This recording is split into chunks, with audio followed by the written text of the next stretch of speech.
The stars hung in the darkness like scattered diamonds as the human ship moved slowly through the Kepler 442 system. Captain Daniel Carter stood on the bridge with his hands behind his back and watched the screens that showed the empty space around them. His ship was called the Ranger's Edge, and it was not a warship. It was a science vessel built for exploration and research. For 3 months they had been out here studying asteroids and taking samples of minerals that might be useful back on Earth. Daniel was a tall man with gray hair at his temples and lines around his eyes from 20 years of staring at stars through view screens. He liked the quiet work of exploration. He liked discovering new things and mapping unknown places. War and fighting were not things he enjoyed thinking about, but he was also a practical man who knew that space could be dangerous. Commander Lisa Martinez sat at the station next to him. She was younger than Daniel by 10 years, but just as experienced in her own way. She had grown up on Mars and joined the Space Corps as soon as she was old enough. Now she was his second in command and the person he trusted most on this ship. Lisa was checking the sensor readings when something made her stop and lean closer to her screen. "Captain, I have something," she said in a calm voice. "Unknown vessel emerging from behind asteroid 773. Daniel felt his stomach tighten. Unknown vessels out here were never good news. This system was supposed to be empty. Size and configuration? Lisa worked her controls and the main view screen changed to show what the sensors had found. A ship appeared on the screen and Daniel felt his breath catch. It was massive. The alien vessel was at least 5 times bigger than the Ranger's Edge. Its hull was black like polished stone and covered with strange panels that seemed to drink in the light. Along its sides were rows of what could only be weapons. They glowed with a purple light that made Daniel think of bruises and poison. "That is a Valkyrie ship," said Greg Palmer from the science station. Greg was the chief science officer, and he knew more about alien species than anyone else on the crew. His voice was tight with worry. "Dominion military, battlecruiser class." Everyone on the bridge knew about the Valkyrie Dominion. They were an empire that controlled 17 star systems and had a reputation for being aggressive and territorial. The Valkyrie did not like other species and they did not negotiate. They conquered. Most ships that met Valkyrie warships either surrendered immediately or were destroyed. Daniel kept his voice steady even though his heart was beating faster. "Open all standard first contact channels. Lieutenant Brooks, send a greeting on all frequencies." Kevin Brooks was young and nervous but good at his job. He worked the communications console and sent out the standard messages that Earth ships used when meeting new species. "Channels open, Captain." Sending greetings in Galactic Standard and 12 other languages. They waited. The Valkyrie ship did not respond. Instead, something else happened. The alien vessel began scanning them. Greg Palmer watched his science console light up with warnings. "Captain, they are scanning us." "Deep scans. Very intrusive. They are penetrating our hull and reading everything. Our weapons, our systems, our crew." Daniel clenched his jaw. The scans felt like a violation.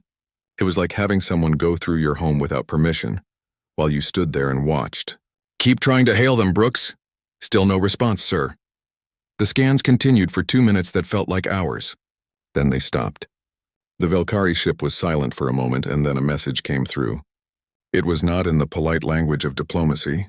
The voice that spoke was harsh and grinding like metal scraping on stone. The translation came through in broken Galactic Standard. "Weak species detected. Vessel inadequate. Submit for processing or be destroyed." The words hung in the air. No one on the bridge spoke. Amy Foster at the helm turned to look at Daniel with wide eyes. She was the pilot and a good one, but she had never been in combat. None of them had except for Daniel, and that had been years ago against pirates. Daniel felt anger rising in his chest. He had spent his whole career avoiding violence, and now these aliens were threatening his crew without even trying to talk first. "Brooks, send this message. This is Captain Daniel Carter of the Earth vessel Ranger's Edge. We are on a peaceful scientific mission. Any act of aggression will be met with appropriate force. Stand down immediately." Brooks sent the message. The response came back almost instantly. The harsh voice seemed to be laughing. "Humans, we have analyzed your vessel. Your weapons are inferior. Your hull is weak. Your species is soft. You will surrender your ship and crew for interrogation or you will die. You have 30 seconds to comply." Lisa looked at Daniel. "Captain, we could run. Make a jump before they fire. The jump point is not far." Daniel shook his head slowly. He was thinking about what would happen if they ran. The Valkyrie would chase them. They would hunt them down, And worse, running would tell these aliens that their assessment was correct, that humans were weak, that humans could be bullied and threatened. If they ran now, the next human ship that met the Velkari would face the same threats. Maybe worse. No, Daniel said. We are not running. Sir, we are outgunned, Lisa said carefully. This is not a fair fight. Daniel looked at his crew. He saw fear in their eyes, but also determination. They were scientists and explorers, but they were also human. And humans had never been good at accepting bullies. When have we ever waited for a fair fight? He asked. He turned to Jake Morrison at the tactical station. Jake was a weapons officer on a science ship, which meant most days he had nothing to do except run diagnostics. Now his hands were shaking slightly as he gripped his controls. Morrison, target their primary weapon systems. Load kinetic penetrators. Maximum yield. Prepare to fire on my command. Jake looked shocked. Sir, kinetic rounds against shields that strong will barely scratch them. I am not trying to scratch them, Daniel said. His voice was cold now. He was thinking about every story he had ever learned in school about humans who faced impossible odds, about soldiers who charged machine gun nests and sailors who rammed enemy ships and pilots who flew into battle, knowing they would not come home. Humans did not scan well on alien sensors because what made them dangerous could not be measured. I am trying to get their attention. And then I am going to show them what happens when you threaten humans. The Velkari countdown was almost at 0. The purple lights on their weapons grew brighter. The air on the bridge felt electric with tension. Daniel could hear his own heartbeat in his ears. Every person on his ship was looking at him and waiting. Daniel Carter took a breath and gave the order that would change everything. Fire. The Ranger's Edge shuddered as the kinetic weapons launched. Tungsten rods accelerated to incredible speeds and crossed the space between the two ships in seconds. They hammered into the Velkari shields and created ripples of energy that lit up the darkness. The damage was small. The shields held. But the message was clear. The humans were not surrendering. The humans were fighting back. And in that moment, the Velkari realized they had made a terrible mistake. The kinetic rounds hit the Velkari shields and bounced off like pebbles thrown at a mountain. But Daniel Carter did not care about the damage. He cared about the statement. The bridge of the Ranger's Edge was silent except for the hum of the engines and the beeping of consoles. Everyone waited to see what the aliens would do next. Commander Threcknell stood on the bridge of his warship Domination's Fist and stared at his screens in complete confusion. The human ship had just fired at him. A tiny science vessel with weapons that could barely dent his shields had actually attacked. This was not how things were supposed to go. When the Velkari scanned a species and declared them weak, that species surrendered. They begged for mercy. They did not fight back. What are these humans doing? Threcknell said out loud. He had 4 eyes instead of 2, and right now all of them were wide with surprise. His second officer, Velkris, was checking the scanner readings again. Commander, the scans were accurate, Velkris said. The humans are physically weak. No natural armor, no claws or fangs. Their ship has minimal weapons. By every standard measurement, they should not be fighting us. Threcknell felt anger replace his confusion. How dare these soft little creatures defy the Dominion? Charge all weapons. We will destroy them and take their wreckage back for study. I want to know what defect in their brains makes them think they can challenge us. Back on the Ranger's Edge, Lisa Martinez was already running calculations. Their weapons are charging. We have maybe 1 minute before they can fire at full power. Daniel looked at his crew. He saw Amy Foster gripping the helm control so tight her knuckles were white. He saw Greg Palmer frantically scanning through data on his science station. He saw Jake Morrison breathing hard as he prepared the next weapons load. These were not soldiers. They were explorers and scientists. But they were also human, and that meant something.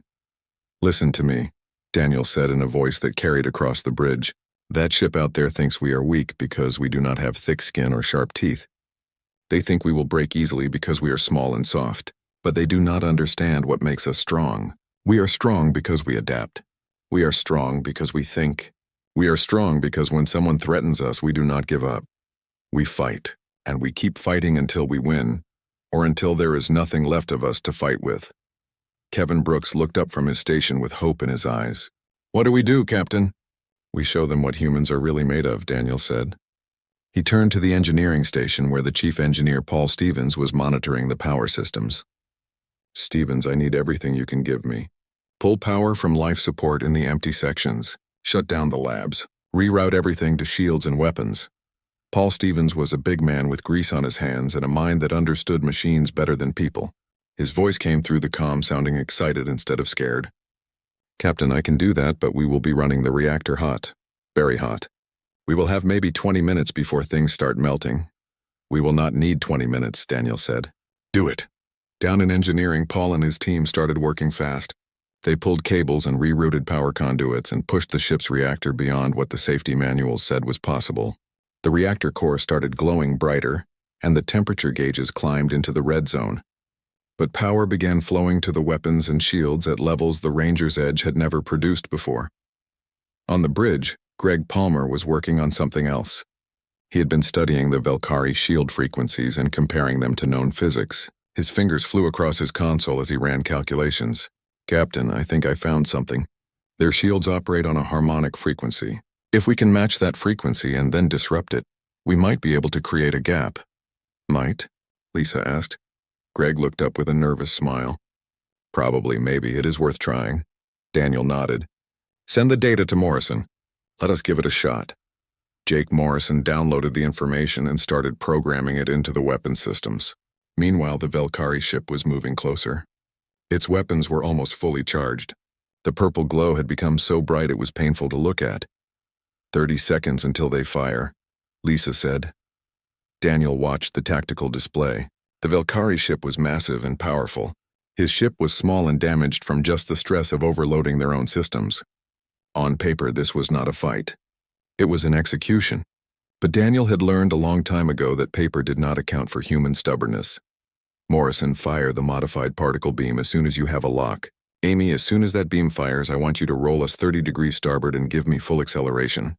Make us a hard target, Amy nodded. Her fear was still there, but now it was mixed with determination. Yes, sir. The Velkari weapons reached full charge. Threcknell smiled with satisfaction. Fire all forward batteries. Destroy them. But at the exact same moment, Jake Morrison locked onto the Velkari ship and fired. The particle beam that shot from the Ranger's Edge was different from before. It was tuned to the exact frequency Greg had calculated. When it hit the Velkari shield, something unexpected happened. The shields flickered. Just for a moment. Just for 2 seconds. But in space combat, 2 seconds was an eternity. Shields disrupted, Lisa shouted. Firing window open. Daniel's voice cut through the chaos. All weapons, fire everything. The Ranger's Edge launched every missile it had. The weapons were designed for asteroid mining and defense against pirates, but right now they were being used for something else entirely. 6 missiles crossed the gap in less than a second and hit the Velkari hull in the spot where the shields had flickered. The explosions bloomed like flowers made of fire. At the same time, Amy threw the ship into a violent roll. The Velkari plasma torpedoes that had been aimed at where the Ranger's Edge was supposed to be flew past them into empty space. One torpedo clipped their port side and tore a hole in the hull, but it was not a direct hit. Alarms started blaring as atmosphere vented from the damaged section. On the Velkari ship, chaos erupted. Threcknell was thrown from his command chair as the explosions rocked his vessel. Lights flickered. Smoke filled the bridge. His crew was shouting damage reports. Hull breach on deck 7.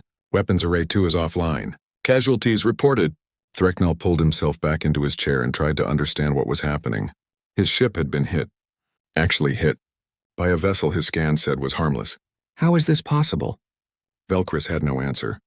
The scans had shown them everything about the human ship. Its weapons, its power output, its crew composition, but the scans had not shown them the one thing that mattered most. They had not shown them human creativity. They had not measured human determination. They had not calculated what happens when you back a human into a corner and give them no choice but to fight. Daniel Carter stood on his damaged bridge and watched the Velkari ship try to recover. He knew this was just the beginning. His ship was hurt and running on borrowed time. But he also knew something the Velkari were just starting to learn. Humans did not fight fair. They fought smart. And they fought with everything they had. Status report, he said. Lisa checked her console. Hull breach sealed. We lost 3 compartments to vacuum, but everyone got out in time. Shields are holding at 40%. Weapons are ready. Reactor temperature is critical but stable for now. And them? They are damaged but still functional. They are regrouping. Daniel felt a cold smile cross his face. Then let us not give them time to think. Amy, plot an attack vector. Morrison, prepare another spread. Stevens, I need 5 more minutes of power. You will have it, Captain, Paul said from engineering. The battle was far from over, but something had changed.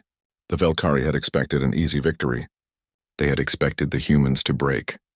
Instead, they had been hurt, and now they were learning a lesson that would echo across the galaxy. When you scan a human ship, you see metal and weapons and power output, but you do not see courage. You do not see determination. You do not see the absolute refusal to surrender that has defined humanity since the first human picked up a rock to defend their family. The Velkari had chosen the wrong species to provoke, and now they were going to pay the price. The Ranger's Edge circled the damaged Velkari battlecruiser like a smaller predator, testing a wounded animal. Daniel Carter knew his ship was hurt badly, but he also knew that stopping now would be fatal. The Velkari would repair their systems and come back stronger. This fight had to end here and now.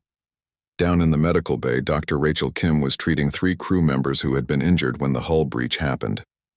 She worked quickly and efficiently, but part of her mind was thinking about the battle.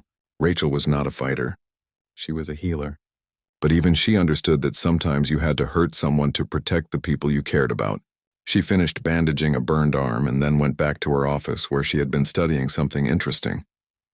Before the battle started, Rachel had been looking at the Velkari scanner readings that Greg Palmer had captured. She was a medical doctor, but she also had degrees in biology and physics. While everyone else had been preparing weapons, she had been thinking about the enemy shields. Shields were just energy fields, and energy fields followed rules. If you understood the rules, you could find weaknesses. Rachel pulled up her analysis on her computer screen and then called the bridge. Captain Carter, this is Dr. Kim. I think I have something that might help. Daniel's voice came back immediately. What is it, Doctor? I have been studying the Velkari shield harmonics. Greg found the frequency, but I found something else. Their shields pulse. Every 7 seconds, there is a microsecond gap when the shields reset. If we can time our weapons to hit during that gap, we can do serious damage. There was a pause, and then Daniel said, Can you send that data to Morrison? Sending it now, Rachel said. She uploaded her findings to the weapons station, and then went back to her patients. She had done her part. Now it was up to the others to use it. On the bridge, Jake Morrison studied the new information. His hands were steadier now. The fear was still there, but it had been burned away by something else. Anger. These aliens had threatened his ship and his friends. They had assumed humans would just give up. Jake had grown up on Earth hearing stories about his ancestors who had fought in wars and explored dangerous places. Those people had never given up, and neither would he. Captain, I have the timing, Jake said. If we coordinate our particle beam with the shield pulse, we can punch through. Do it, Daniel said. Amy, bring us around for another pass. Amy Foster adjusted their course, and the Ranger's Edge swept toward the Velkari ship. Her fingers danced across the helm controls. She had been flying ships since she was 16, and she knew how to make a vessel move. The Ranger's Edge was not designed for combat maneuvers, but Amy was making it dance anyway. She rolled and twisted and used every bit of thrust the engines could give. Threcknell watched the human ship approach and felt something he had not felt in many years. Doubt. His vessel was bigger and more powerful, but these humans were not acting like a weaker species. They were acting like hunters. Target that ship, he ordered. All remaining weapons fire at will. The Velkari battlecruiser launched another spread of plasma torpedoes. Amy saw them coming and threw the Ranger's Edge into a spiral. Most of the torpedoes missed, but 2 hit the shields. The ship shook hard and sparks flew from several consoles. The shields dropped to 20%. Shields critical, Lisa reported. One more hit like that and we are done. But Jake Morrison was not listening. He was focused on his targeting computer. He was watching the Velkari shield frequency and waiting for the exact moment. 6 seconds. 5 seconds. 4 seconds. The moment was coming. 3 seconds. 2 seconds. 1 second. Now Jake fired the particle beam at full power at the exact microsecond when the Velkari shields reset. The beam punched through the gap and hit the battlecruiser's hull directly. Metal vaporized.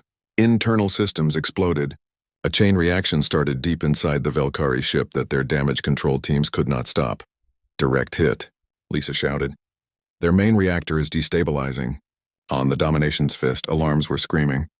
Threkanal stared at his screens in horror as he watched his ship tear itself apart from the inside. "How?" he whispered. "How are they doing this?" Velkris had finally understood. "Commander, they are not fighting like we fight. We rely on strength and power. They rely on intelligence and adaptation. Every time we attack, they learn.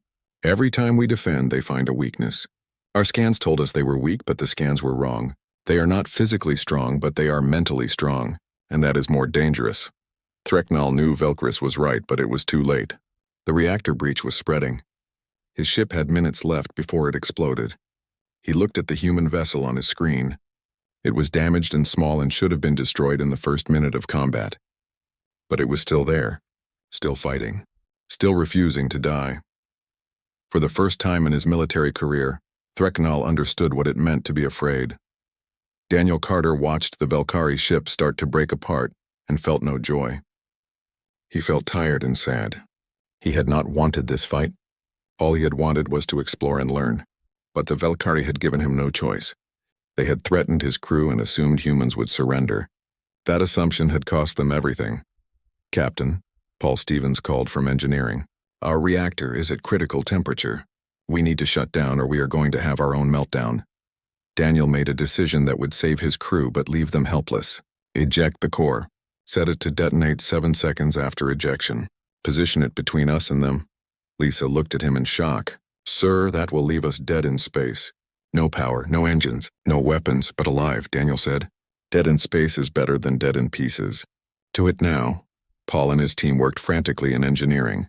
They overrode every safety system and released the reactor core from its housing. The glowing cylinder of contained energy was pushed out of the ship and into space. It tumbled toward the Velkari battlecruiser, getting brighter and hotter with each passing second. Threkanal saw it coming. "Destroy that object," he screamed.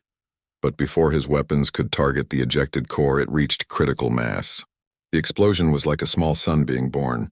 Light and heat and electromagnetic energy washed over both ships. Every sensor went blind.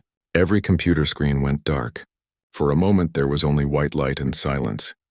When the light faded, the Velkari ship was gone.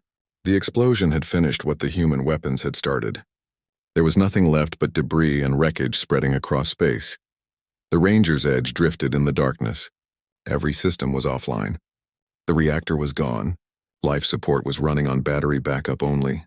The crew sat in the red glow of emergency lighting and realized they had survived. Daniel Carter sat in his command chair and felt the weight of what had just happened. They had won. A small science vessel with a crew of explorers had defeated a battlecruiser that should have destroyed them easily. But the victory felt hollow. His ship was crippled. His crew was injured.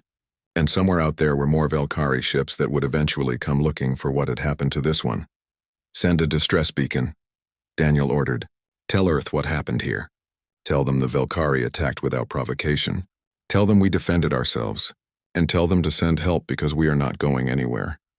Kevin Brooks used the last of their battery power to send the message. It would take days for the signal to reach Earth and days more for help to arrive. They would have to ration air and power. They would have to survive in a dead ship floating in space. But they would survive, because that was what humans did. Lisa looked at Daniel with exhausted eyes. "We did it. We actually did it. We did," Daniel agreed.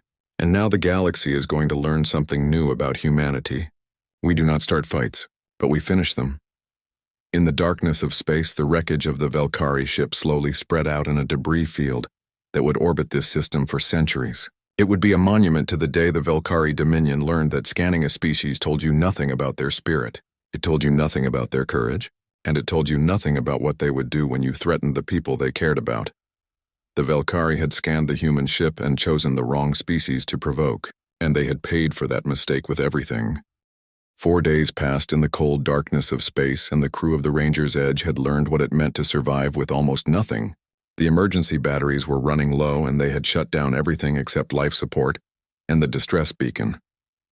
The temperature inside the ship had dropped until they could see their breath in the air. Everyone wore thermal suits and huddled together in the main cargo bay where they could share body heat. Daniel Carter sat with his crew and watched them carefully. They were tired and cold and scared, but none of them had broken. Amy Foster was teaching card games to some of the younger crew members to keep their minds occupied. Greg Palmer was telling stories about the strange planets he had visited. Jake Morrison was helping Paul Stevens do manual repairs on systems that might be salvageable when rescue arrived. Everyone was doing their part to stay alive and stay sane. Lisa Martinez floated over to Daniel in the low gravity. They had shut down the gravity generators to save power, so everyone was moving slowly through the ship like underwater swimmers. "Captain, we have enough air for maybe 2 more days. After that, we will need to start making hard choices about who goes into hibernation pods." Daniel nodded. The hibernation pods used less air, but they only had 12 pods for a crew of 47. "Let us hope Earth gets here before that." "Do you think they will come?" Lisa asked quietly. "They will come," Daniel said with certainty. "We sent them proof that humanity was attacked by the Velkari. Earth will not leave us out here, and more than that, Earth will want to know how we survived. How we won." Lisa smiled slightly. "We got lucky." "No," Daniel said. "We were smart. We were brave. We refused to give up. That is not luck. That is what makes us human." Far away across many light years of space, the distress signal from the Ranger's Edge finally reached Earth. It arrived at the Deep Space Monitoring Station above Luna and was immediately flagged as priority emergency. Within minutes, the message was being read by Admiral Henry Walsh, the commander of Earth's Deep Space Fleet. Henry was an old man with white hair and a face that had seen too many wars. He read the message 3 times to make sure he understood what he was seeing. A science vessel with minimal weapons had been attacked by a Velkari battlecruiser. Instead of surrendering or being destroyed, the Ranger's Edge had fought back and won. The Velkari ship was completely destroyed. The human ship was crippled but intact with all crew members alive. "Get me the Valiant," Henry said to his communications officer. "Tell Captain Walsh to prepare for immediate departure to the Kepler 442 system. Maximum speed, and get me a line to the Galactic Council. We need to file a formal complaint about this attack." The communications officer looked confused.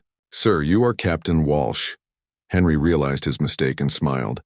"Right, I meant get me whoever is commanding the Valiant now. Too many years and too many ships. I forget I am not in the captain's chair anymore." Within 2 hours, the destroyer Valiant was racing toward the Kepler 442 system with its engines pushed to maximum. The ship's captain, a woman named Sandra Pierce, stood on her bridge and studied the report from the Ranger's Edge. She had served with Daniel Carter years ago and knew he was a good officer. If Daniel said the Velkari attacked without provocation, she believed him. "How long until we reach them?" Sandra asked her navigator. 4 days at current speed, Captain." Sandra did the math in her head. The Ranger's Edge had sent their distress signal 4 days ago. That meant they had been drifting for 8 days total by the time rescue arrived. "Push the engines harder. I want us there in 3 days." "Captain, the engines are already past recommended limits." "I do not care about recommended limits," Sandra said firmly. "We have people out there who fought off a battlecruiser in a science vessel. They earned a fast rescue. Make it happen." While the Valiant raced to save the Ranger's Edge, something else was happening at the Galactic Council station. The Council was a massive space station where dozens of alien species met to discuss trade and peace and mutual defense.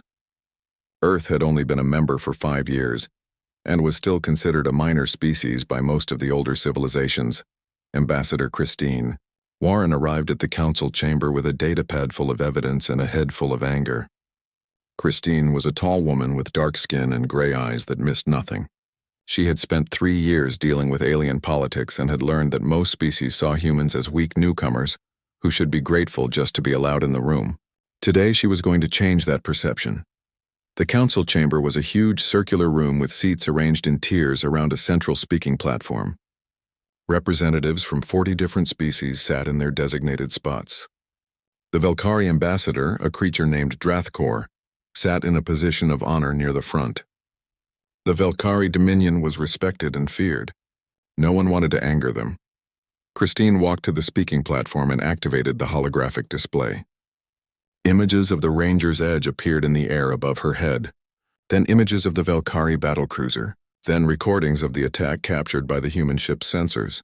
"Honored members of the council," Christine began. 4 days ago, a human exploration vessel was conducting peaceful scientific research in the Kepler 442 system.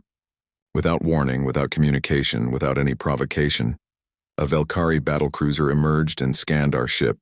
Then they issued an ultimatum. Submit to interrogation or be destroyed. The chamber erupted in whispers. Several species looked shocked. Others looked unsurprised. The Velkari had a reputation for this kind of behavior, but no one had ever brought formal charges before. Drathkor stood up with his 6 legs clicking on the floor. The humans lie.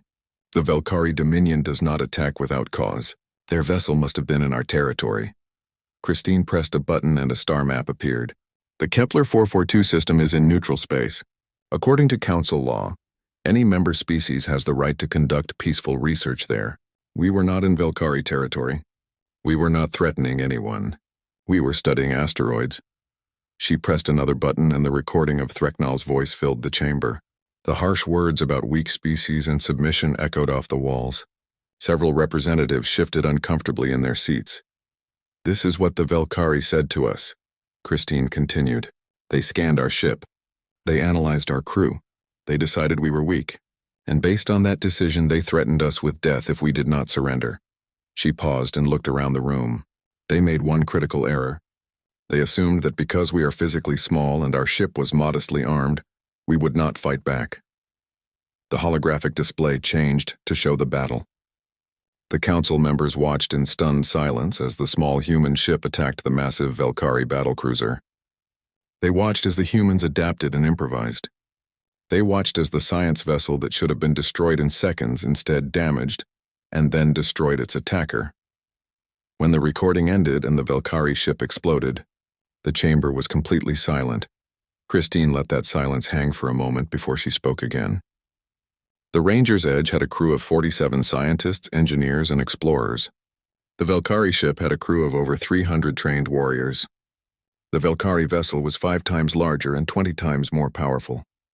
By every logical measure, we should have lost, but we did not lose. Do you know why? No one answered. Christine smiled coldly. Because the Velkari scanned our bodies, but they did not scan our minds. They measured our weapons, but they did not measure our will. They saw what they expected to see, and they missed what mattered. They missed our intelligence. They missed our creativity. They missed our absolute refusal to surrender when threatened, and that mistake cost them everything. Drathkor was shaking with rage. This is an outrage. The Dominion will not stand for these accusations. The Dominion will sit down and be quiet, said a new voice. It came from the chief counselor, an ancient being named Eldest who represented one of the oldest species in the galaxy. Ambassador Warren, does your species wish to file formal charges? Christine nodded. We do. We charge the Velkari Dominion with unprovoked aggression against a council member in neutral space. We demand reparations, and we demand a guarantee that this will never happen again. The debate that followed lasted for hours, but the outcome was never in doubt. The evidence was clear. The Velkari had attacked without cause, and more importantly, they had lost. In the politics of the galaxy, strength mattered. The Velkari had always been strong, but now everyone knew they could be beaten. When the vote came, 35 species voted to censure the Velkari Dominion. Only 4 voted against it and 1 abstained. It was a humiliation for the Velkari and a triumph for humanity. As Christine left the chamber, she allowed herself a small smile. The message was sent. Humanity might be small and new, but they were not weak. And anyone who thought otherwise would learn the same lesson the Velkari had learned. Some species could be scanned and measured and predicted. Humans could not. The Valiant arrived at the Kepler 442 system on the 3rd day, and Sandra Pierce felt relief wash over her when her sensors detected the Ranger's Edge still intact. The science vessel was dark and cold, but it was there, and the life signs showed all 47 crew members were still alive. Get rescue teams over there immediately, Sandra ordered. Medical, engineering, supplies. I want that crew warm and fed within the hour. The rescue operation moved quickly. Shuttles crossed the gap between the 2 ships and docked with the Ranger's Edge. When the hatches opened and warm air flooded into the cold corridors, some of the crew members actually cried with relief. They had survived 8 days in a dead ship floating in space. 8 days of cold and darkness and fear, but they had made it. Daniel Carter was one of the last to board the shuttle. He walked through his damaged ship one final time and touched the walls like he was saying goodbye to an old friend. The Ranger's Edge had saved them. It had taken punishment that should have destroyed it, and somehow held together long enough to win. The ship deserved respect. Sandra met Daniel in the Valiant's shuttle bay and the two officers shook hands. They had served together years ago when both were younger, and the galaxy seemed simpler. "Daniel, you look terrible," Sandra said with a smile. "I feel terrible," Daniel admitted. "But I am alive and so is my crew. That is what matters. Come on," Sandra said. "Medical wants to check everyone out, and then I imagine you could use a hot meal and a bed." Over the next few hours, the crew of the Ranger's Edge was examined, fed, and given quarters on the Valiant. Most of them fell asleep immediately, exhausted from the ordeal. But Daniel could not sleep. His mind kept replaying the battle. He kept thinking about all the ways it could have gone wrong, all the moments where one mistake would have killed everyone. Sandra found him in the observation deck staring out at the debris field where the Velkari ship had died. "Having trouble sleeping?" "Always do after combat," Daniel said. "Even when I was younger. The adrenaline stays in your system for days."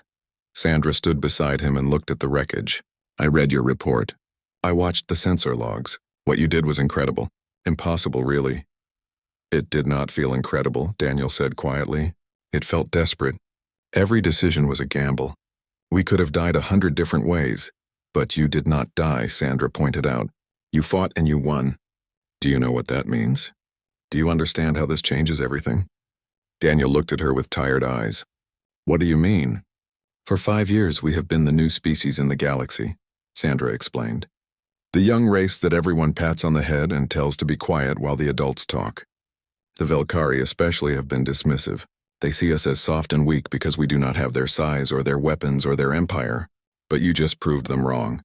One human ship against a Velkari battlecruiser and the human ship won. That changes the equation." Daniel thought about that. He had been so focused on surviving and getting his crew home that he had not considered the bigger picture. But Sandra was right. This battle would be studied and analyzed. Other species would learn what happened here, and they would adjust their understanding of what humans were capable of. "I just wanted to explore," Daniel said. "I did not want to start a war." "You did not start anything," Sandra assured him. "The Velkari started it when they threatened you. You just finished it. And now Earth and the Council know that humanity can defend itself. That is important." 3 weeks later, Daniel stood on Earth in a ceremony room filled with military officers and government officials. He wore his dress uniform with all his medals and ribbons. The other crew members of the Ranger's Edge stood with him. They all looked uncomfortable with the attention. They were scientists and explorers, not heroes looking for glory. Admiral Henry Walsh stood at the podium and addressed the gathered crowd. "Today we honor the crew of the Ranger's Edge. Faced with overwhelming force and given an ultimatum to surrender or die, they chose a third option. They fought, using intelligence, creativity, and courage. They defeated an enemy that should have destroyed them. They proved that humanity will not be bullied. They proved that we belong among the stars." The crowd applauded and Daniel felt his face get hot. He did not feel like a hero. He felt like someone who had been terrified and desperate and lucky. But he stood straight and accepted the honor because his crew deserved recognition for what they had endured. After the ceremony, Daniel was approached by Christine Warren, the ambassador who had defended humanity at the Galactic Council.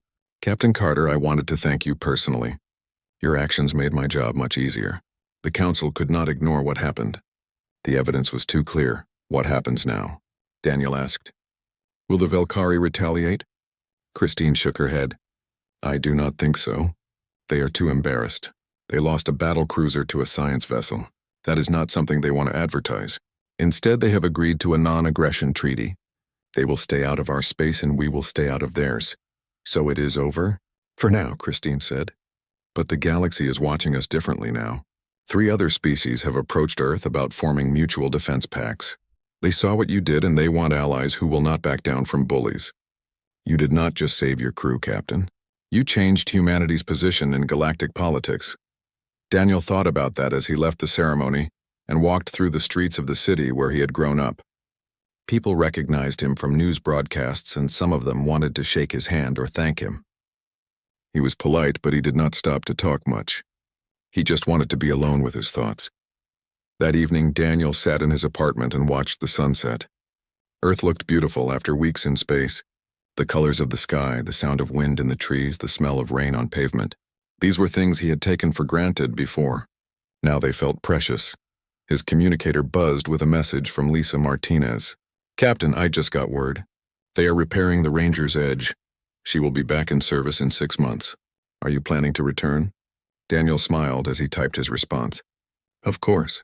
We have work to do, systems to explore, discoveries to make. That is what we signed up for."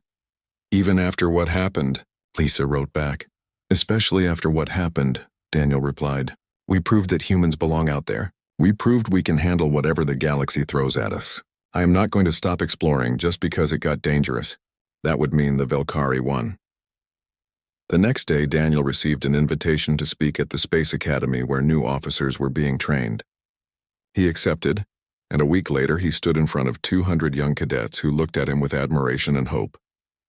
"I am not going to tell you that what happened out there was glorious or exciting," Daniel began. "It was terrifying. I was scared the entire time. My crew was scared. We did not know if we would survive. But we did survive, and I want you to understand why." The cadets leaned forward in their seats, listening intently. "We survived because we refused to accept the Velkari's assessment of us," Daniel continued. "They scanned our ship and saw weakness. They looked at our species and saw soft bodies without claws or fangs. They measured our weapons and decided we were no threat. But they missed the most important thing. They missed what is inside us. Our ability to think, our ability to adapt, our absolute refusal to give up when someone we love is in danger." He paused and looked around the room. "When you go out into space, you will meet species that are bigger than you, stronger than you, more advanced than you. Some of them will assume that makes them superior. Some of them will try to push you around. When that happens, remember the Ranger's Edge. Remember that humans do not scan well. Our strength is not in our bodies. It is in our minds and our hearts and our stubborn determination to survive. Never let anyone tell you that you are weak just because you are human. We are not weak. We are survivors. We are innovators. And when we have no other choice, we are warriors." The cadets erupted in applause, and Daniel felt something shift inside him. The fear and doubt that had been weighing on him since the battle began to fade. He had done what needed to be done. He had protected his crew, and in doing so, he had protected humanity's future among the stars. 6 months later, the Ranger's Edge was repaired and returned to service. The ship's hull bore the scars of battle like badges of honor. Daniel and most of his original crew volunteered to return. They went back to their mission of exploration and discovery. But now, when they entered a new system, when they encountered a new species, they were no longer seen as just another minor race taking its first steps into the cosmos. They were seen as humans. The species that fought back. The species that refused to surrender. The species that won when they should have lost. And that made all the difference in the galaxy. The Velkari had scanned the human ship and chosen the wrong species to provoke. They learned their lesson. And the rest of the galaxy learned it too. Humanity had earned its place among the stars not through conquest or intimidation, but through courage, intelligence, and an unbreakable will to survive. And that was something no scanner could ever measure.